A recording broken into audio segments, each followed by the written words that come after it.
how do you simplify the square root of 72?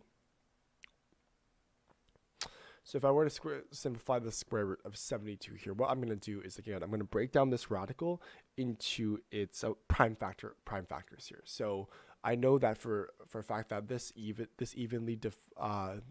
72 evenly divides by 2. So I'm going to, again, take out root 2 here. I'm going to divide 72 by 2 and get 36 here, right? It's good.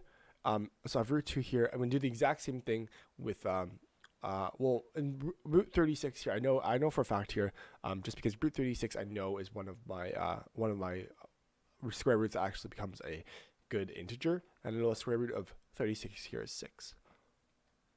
So therefore, my answer here is simply just 6 root 2 here, right? This is just the simplified root version, simplified radical form of root 72. So this here is my answer here. 6 root 2 is my answer here. So as you can see, they did the exact same thing. Root 72, they broke it up into 2 and 36, and we know that root 36 here equals 6.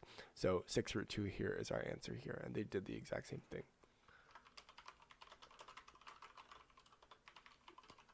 So the solution is correct. Good.